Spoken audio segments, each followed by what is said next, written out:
not had major damage that you've identified at this time, you should still apply. Apply online at disasterassistance.gov. Call 1-800-621-3362 or visit a disaster recovery center at Weaverville Town Hall and Fairview Public Library, open Monday to Friday, 8 a.m. to 6 p.m., and on Saturdays from 9 a.m. to 2 p.m.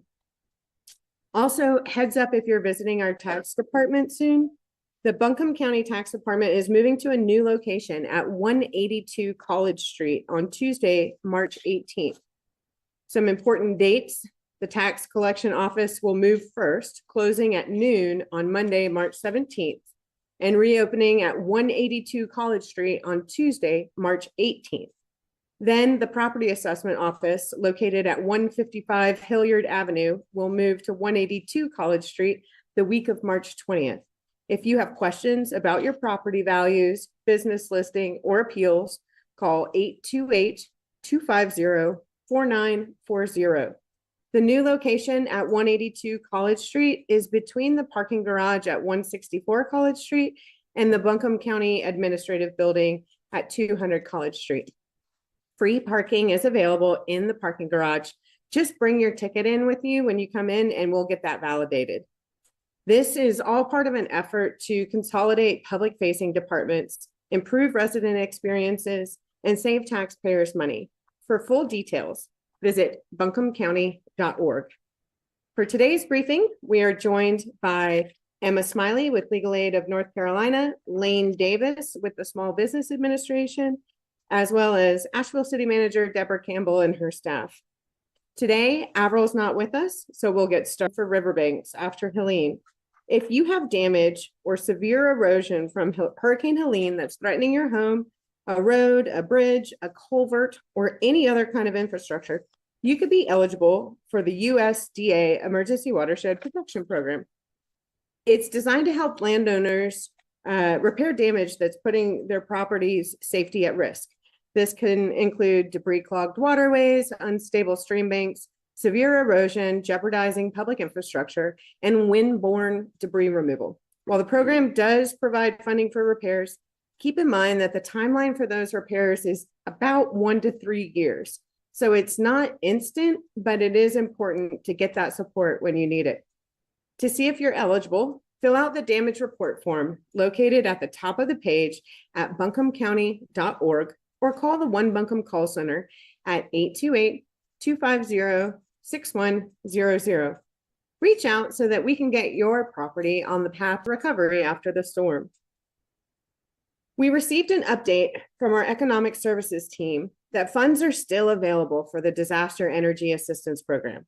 If you were impacted by Helene and need help with home heating related costs, we encourage you to apply for disaster energy assistance. It can help cover costs like utility bills, propane or oil tanks, replacement or repair of furnaces, and more. What's great about this program is that it has more flexibility in providing assistance that would help heat a home. So residents have been able to, or have been eligible for insulation replacement costs and even roof repairs. There are 2 ways to apply for this. The first is in person at 40 Cox Avenue, also known as our health department building, or by phone at 828-250-5500. Both of those are available Monday through Friday from 8 a.m. to 5 p.m. While the FEMA applications deadline was extended, it is still a few weeks away, along with some other deadlines. March 14th, like we covered last week, is the Arts ABL Arts Business Relief Grant deadline. April 7th is the FEMA Individual Assistance deadline. April 15th is the last day to apply for private property debris removal. April 27th is the deadline for the Small Business Administration physical damage loan, and June 30th is the Small Business Administration economic injury application deadline. If you need support with food access, transportation, employment assistance, housing assistance, mental health, or other recovery needs, the North Carolina Emergency Services Disaster Case Management Program is here to help. You'll be matched with a dedicated case manager who will be your personal guide through the recovery process. One of our local disaster case managers is Rosario Villarreal, who has been helping vulnerable populations access resources long before Helene. She is now able to use her connections with nonprofits and other organizations to help survivors recover. Plus, she's bilingual, so she can assist our Hispanic community members who might not speak English as a first language. To apply for disaster case management, just call 844-746-2326 or complete the intake form at buncombeready.org. Crews are continuing to remove debris from our communities. Here are updates on 3 different areas we're working on. The first is right-of-way. Crews are making their last rounds throughout March to pick up debris on the public right-of-way. They are working their way east to west through the county, so some of those highly impacted areas like Barnardsville and Swananoa will go last to ensure that homeowners have ample time to move that debris. If you miss the right-of-way trucks or you are unable to move debris, please apply now for the second program, the Private Property Debris Removal Program. Applications are open till April 15th. Crews have already completed free debris removal from 776 properties, with more than 500 closed out. To apply for private property debris removal, just go to buncombeready.org or call our call center at 828-250-6100 or visit the intake center at the Fairview Library. The third program we're working on with regard to debris is in our waterways, and crews are continuing to remove debris impacting critical infrastructure and waterways. We have about 40 waterway crews working right now through the Army Corps of Engineers, and more than 100 hauling trucks are out every day. For safety, we continue to ask folks to refrain from entering areas where crews are actively working, as these are active construction sites. Our community care stations remain open, but we do have some adjusted hours and services. Morgan Hill Baptist Church and Fairview Ingalls have laundry service only, and they're open from 7 a.m. to 7 p.m. The Owen Pool Station is open with showers, laundry, water, and bathrooms, 9 a.m. to 9 p.m. on weekdays and 7 a.m. to 7 p.m. on weekends. Thankfully, we have beautiful warm weather today, but when temperatures drop below freezing, the Owen Pool Station remains open overnight for warming. Due to low usage at Morgan Hill and Fairview, though, we do have some operational changes. Morgan Hill location will close on Monday of next week, and the Reynolds Ingalls location will close on Wednesday of next week. We were so glad to see these stations being used by the community during some of the hardest times. The Owen Pool Station will continue to be open as we see residents continuing to use its resources. As we look toward long-term recovery, resiliency is top of mind, which is why we encourage property owners to apply for the state's Hazard Mitigation Grant Program. If your property was impacted by Helene floodwaters or landslides, this is a great way to reduce the risk of it happening again. The program provides funding for home projects, including elevating the home, providing a new foundation above the 100-year flood elevation, and another option is acquisition at the value of the property the day before the storm hit. Close to 300 property owners have already applied for the Hazard Mitigation Grant Program. There aren't any income limits for this program, and it's 100% voluntary. To apply, just go to buncombeready.org and fill out the 5-minute grant information request. If you have not already done so, we do encourage you to bookmark engage.buncombecounty.org/Buncombe Recovers, our new website focused on recovery. You can also subscribe to be alerted about input and feedback opportunities in the future.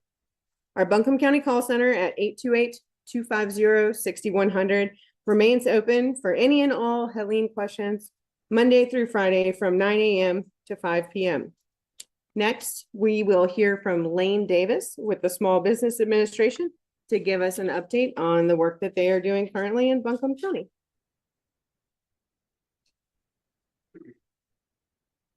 Hello, good morning. My name is Lane Davis with the Small Business Administration, and coming with some updates and soft reminders. As Lillian mentioned, the deadline has been extended to April 27th. With this deadline, there is an automatic 60-day grace period. The only difference is within the 60-day grace period, you can only apply online. So if you are looking to apply in person, it has to be before April 27th. To give some updates on our metrics, as of this morning, we received a list showing that we have dispersed $151.8 million to all the affected areas of North Carolina, approximately 61 million going to the county of Buncombe. And just to give an overview of what exactly we do and the type of entities we work with businesses, nonprofits, homeowners, and renters. For businesses and nonprofits, we offer physical damage as well as economic injury loans. Both of those types of loans are eligible up to $2 million. For businesses, the interest rates are as low as 4%, and nonprofit organizations are as low as 3.25%. And then we have the homeowners and renters. For homeowners, we offer physical damage on real estate property as well as personal property, which would be vehicles, furniture, etc. For physical damage on real estate, homeowners can be eligible up to $500,000 with an interest rate as low as 2.8%. And for renters and homeowners for the personal property damages, we offer up to $100,000 with the same interest rate as low as 2.8%. If you are interested in applying or getting any more information on our terms and conditions, as well as disaster recovery centers, you can always go to sba.gov/disaster for any of that information. One of the great benefits of these loans is the first year, there is no interest accrued nor payment needed. So you pretty much have that first year to decide whether or not you really need the loan once you're approved. If you don't need it at that point, you can just pay it back. And the terms are up to 30 years. So very great deal, in my opinion. So that's pretty much all I have for you today. If there's any questions, always feel free to reach out. Thank you.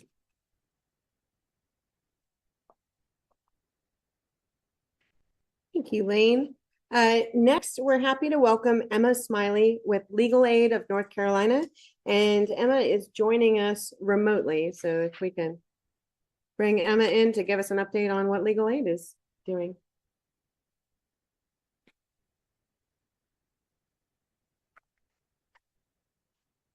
Yes, and I apologize. I'm having a slight technical difficulty. Can you hear me?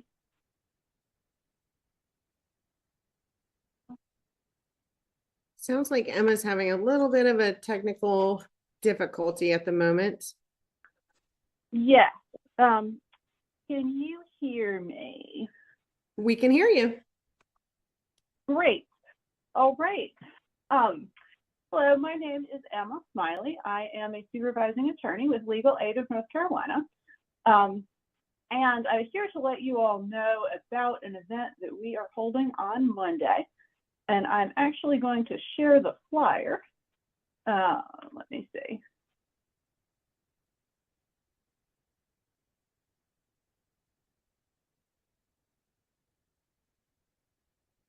So this is for a free walk-in legal clinic that we are holding in conjunction with Pisgah Legal Services and Harvard Law School. We have some students who are coming down giving their spring break to do a service trip to assist people affected by Hurricane Helene. And that will be on Monday at AB Tech from 12 to 6 p.m. It's a walk-in clinic, so no appointments are required. People can come in with any legal issues that they're seeing related to Hurricane Helene. So common ones that we see, any issues with FEMA claims or appeals, issues with homeowners insurance, issues with so landlord-tenant issues, ownership issues related to property for people who are working with, say, a nonprofit or agency that needs to understand that they're the owner of the home, frauds and scams, particularly around contractors, and any other sort of legal questions that folks may have related to issues that arose out of Hurricane Helene. Now, we were doing this clinic on Monday, but I also want you all to know that we're open all the time, and we have a special hotline for people who are affected by Helene. There's no wait. Here on the bottom of the slide, you'll see our hotline number as well as the Fiscal Legal Services number. So anybody who has any of these legal issues related to Hurricane Helene or disaster unemployment, any other issues, as well as other types of legal issues, are welcome to give us a call on any business day, and we can get a file open and have attorneys to assist. And that is all from me. Thank you. Great. Thank you so much. And Emma's going to stick around in case there are additional questions at the end of the briefing from the media for her. And before I turn things over to Deborah Campbell with City of Asheville, I do just want to mention, while we've been here, I've gotten 4 texts about my toll being due, and it seems like they want me to remind you that this is not a true thing, and it is a hoax, and they are trying to scam you. So along with those calls from people claiming to be from the sheriff's office, this is a scam. Do not fall for those scams. Next, I'll turn it over to City Manager Deborah Campbell.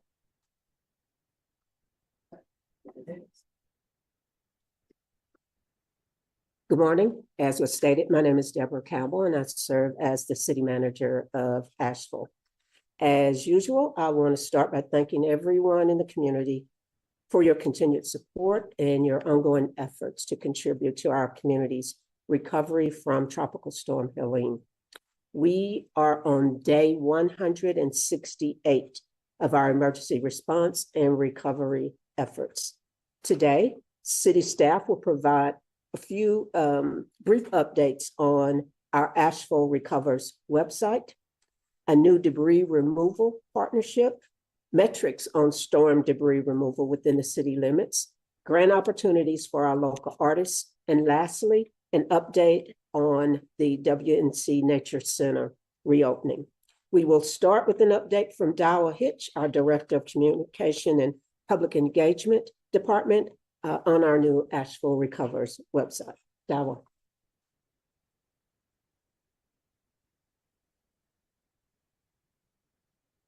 Thank you, Deborah. Again, my name is Dawa Hitch, and I serve as the Communication and Public Engagement Director for the City of Asheville. It's a pleasure to be up here today to share a brief overview of our new AshevilleRecovers.org website.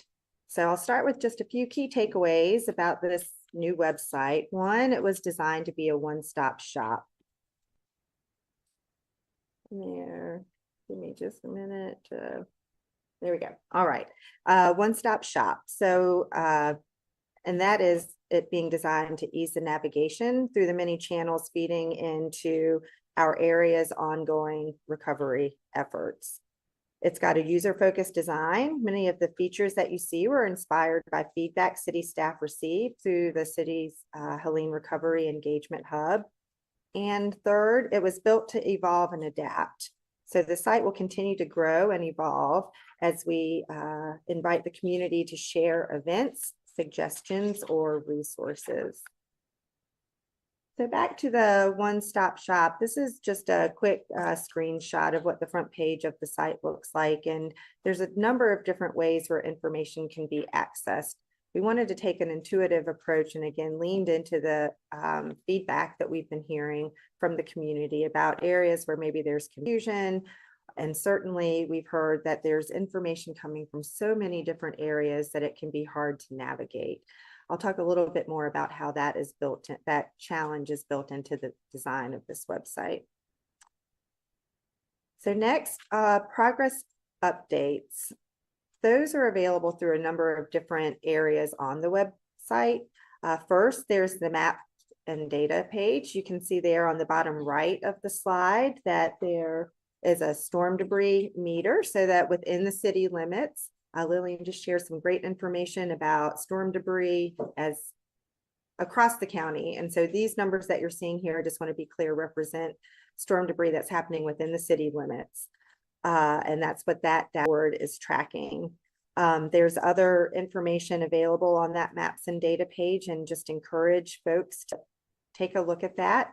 And if there's information that you'd like to see that you haven't, again, encourage you to use the website to share that, and we can continue to build and evolve the website based on what the community's needs are.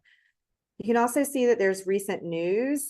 This is news that is related only to Helene recovery. So it's easy to access from that site. Again, it's ashevillerecovers.org. And then there's also information about our recovery focus areas. So if you're particularly interested in areas such as storm debris or economic recovery, there are pages that are dedicated to that, as well as our CDBG-DR action plan that's currently receiving input. There's easy access to all of those major focus areas. And then you can see more detailed information about how those programs are developing, and or information about how to access resources within those given areas. So we've also got an area for meeting events and deadlines. And again, AshevilleRecovers.org aims to be a central launching pad for the many meetings, events, and deadlines surrounding Helene recovery efforts.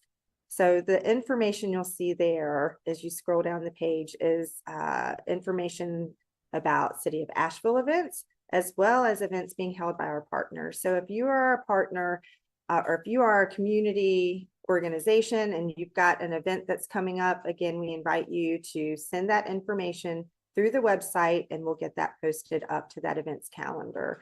And just to be mindful and respectful of the changing nature of things these days, and sometimes quickly changing nature, our approach there is to send links to the original content, so that if a time change happens or a date needs to be changed, it will catch that and we don't have outdated or misinformation on our website.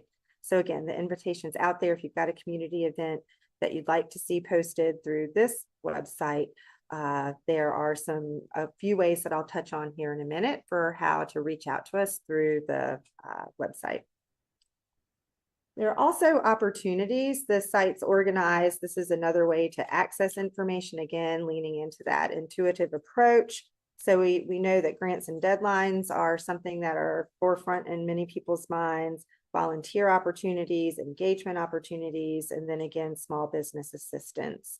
And as I shared before, these were informed by input that we're receiving through our engagement hub, and then also through our Helene priorities survey that went out ahead of City Council's council retreat earlier, a few weeks ago.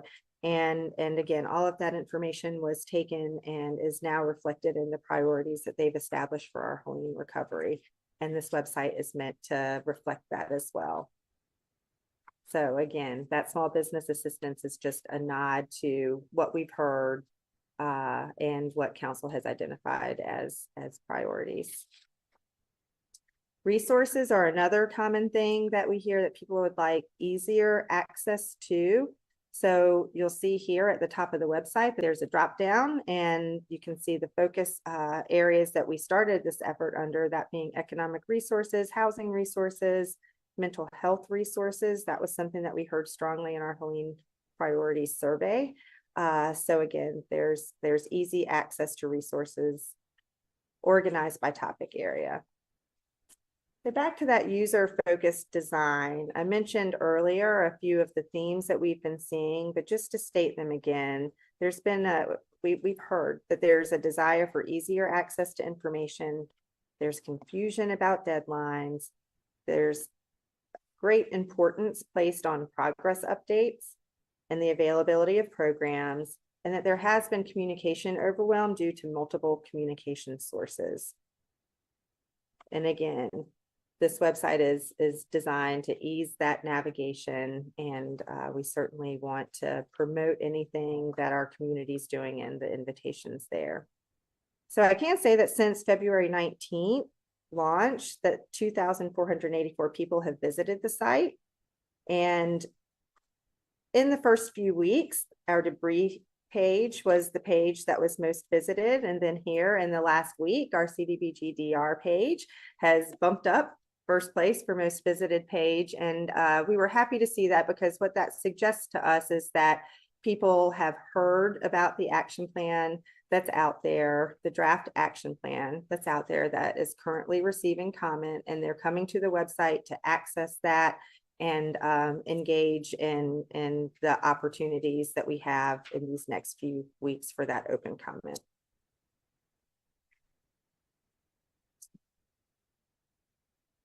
Being built to evolve and adapt. So I've mentioned a few times in our time together this morning that there are a few ways that you can let us know what you'd like to see more of, or what might be missing from some of our communications.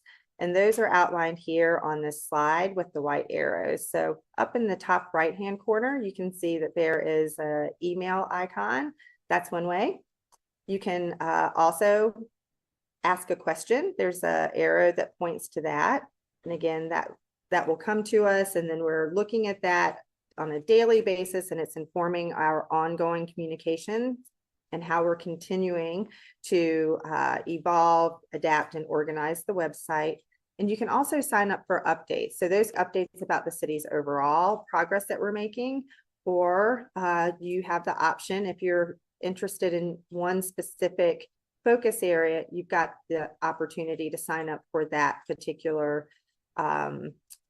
focus area. So for example, if you're interested in housing, anytime that there is a significant action around Helene recovery that has to do with housing, you can sign up for that newsletter. And then when those actions are taken, we can send that straight to your inbox. So just to recap, we're excited to launch this new AshevilleRecovers.org site.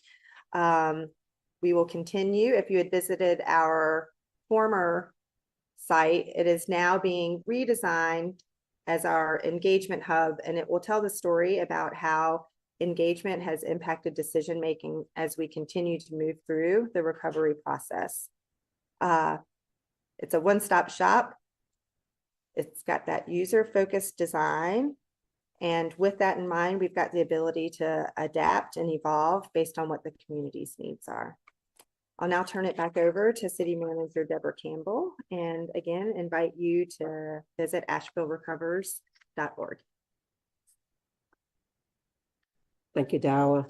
And I hope that this new tool that we have will provide you with access to information, and that you will stay engaged and informed.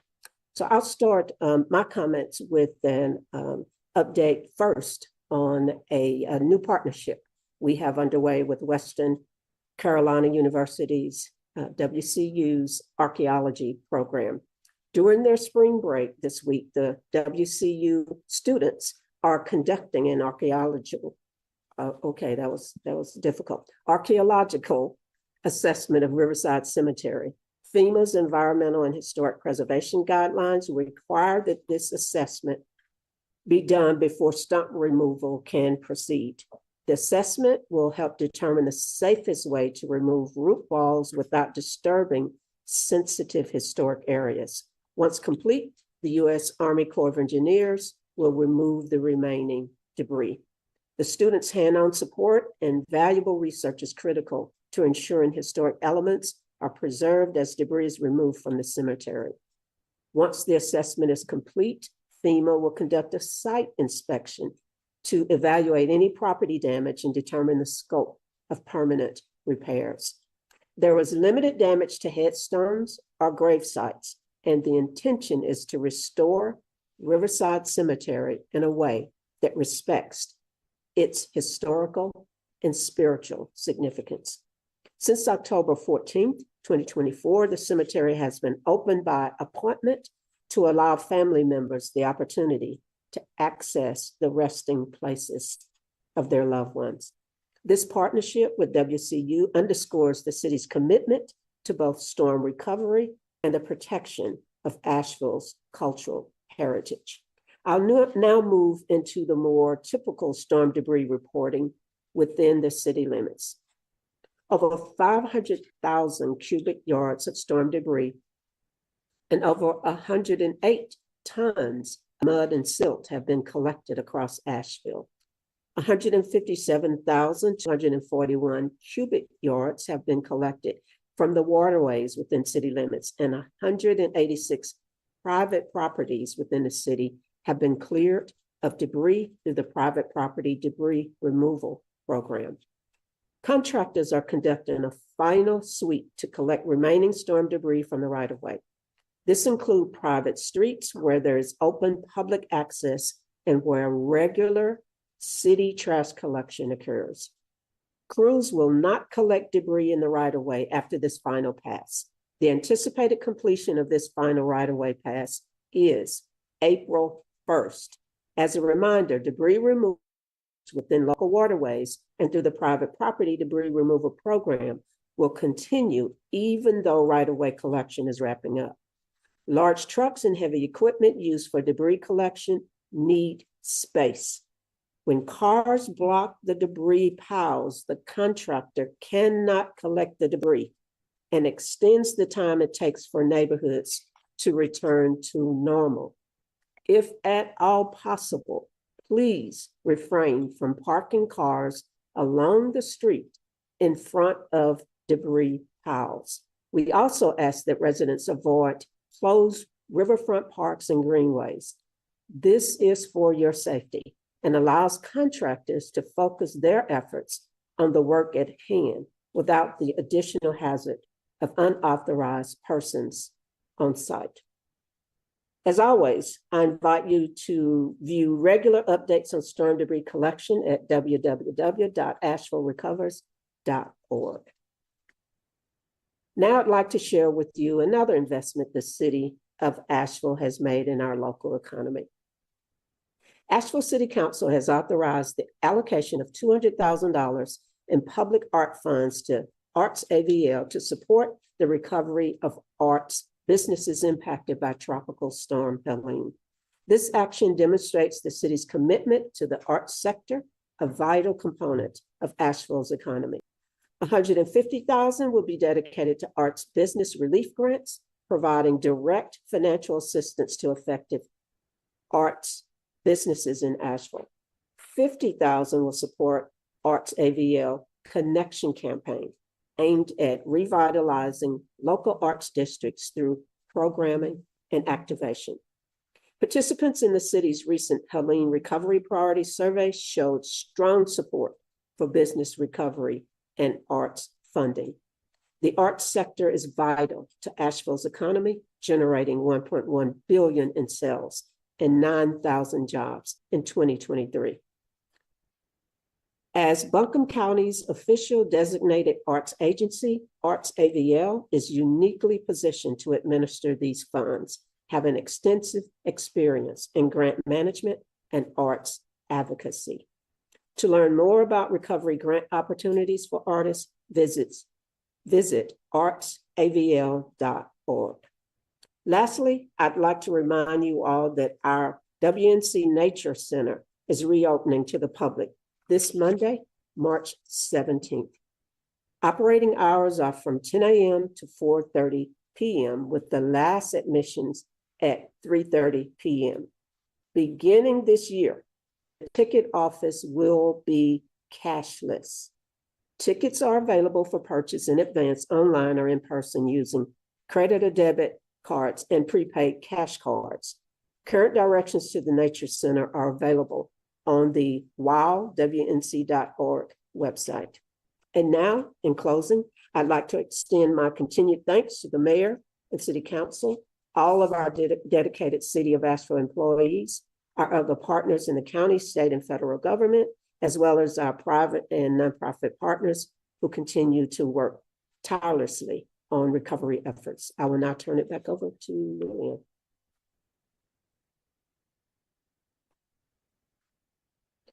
When we heard the city manager was going to give an update on the Nature Center, we were really hoping she was going to come with an otter, but no luck today. We will now turn things over to questions from the media who are on a separate Zoom link.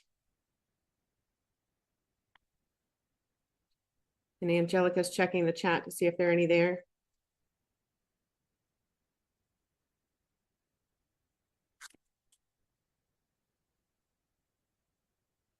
We've got no questions in the chat. Nobody seems to be unmuting. I will share, these temperatures are beautiful, but we do see increased fire danger over the coming days. Relative humidity is expected to decrease to the 15 to 25% range across Western North Carolina by this afternoon and early evening. Winds are also going to increase with occasional gusts to around 15 to 20 miles an hour. This will combine with dry vegetation to increase the potential for the start and spread of wildfires in our area. So due to that high fire danger, please exercise extreme caution and remember burning is never permitted in municipal limits.